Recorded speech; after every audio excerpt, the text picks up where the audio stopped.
discovery chart in the inner voice way of life, the discovery chart is a pivotal piece, at least it was for me. And we talk in the inner voice community in experience, strength, and hope. And that just simply means, did I have an experience that might be like yours?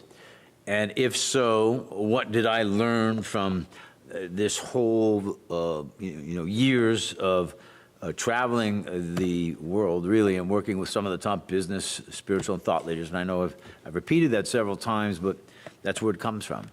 And I have seen this process in various ways as I've traveled, this discovery chart process.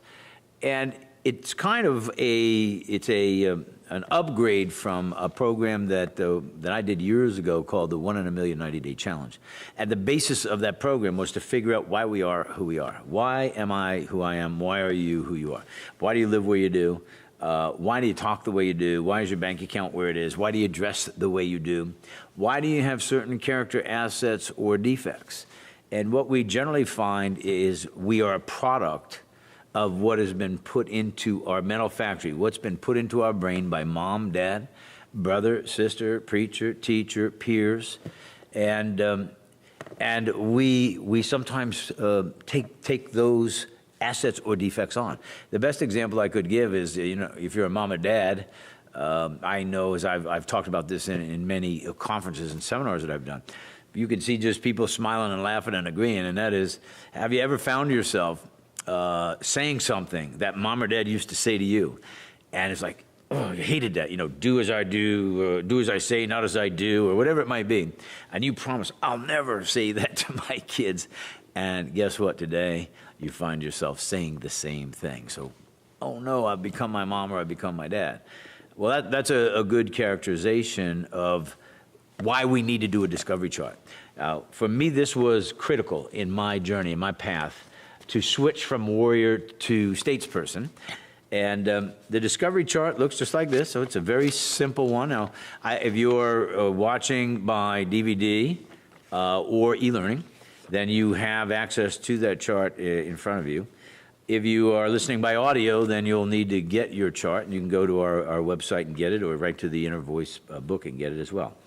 But here's what happened to me. I was putting this process off because the process of the discovery chart is to go back into our past and figure out why we are who we are. And we do that by identifying fears, angers, and resentments. And now I'm going to show you exactly how I did mine. And I did this while I was on a trip. Actually, I was in Italy. And I got on a big cruise ship, drove the car on to take the 7 or 8 hour cruise to Sardinia, a beautiful island out in the Mediterranean. And I thought, what better time? Because I literally put my discovery chart off for, I bet you, a year, more than a year, maybe even a year and a half. And I knew that, and it was finally, I didn't understand it enough. So finally I was ready, and I did it. And I got to tell you, it was the most amazing process I'd ever gone through. And in the big picture, here's exactly what happened.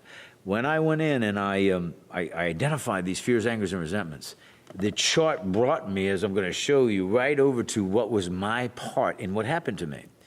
And I was able to clearly see that I was doing to other people exactly what was done to me that I was angry about or had resentments about or fears. When I realized that, I thought, wow, I don't want to be that. And now I had to figure out, well, how do we change it then?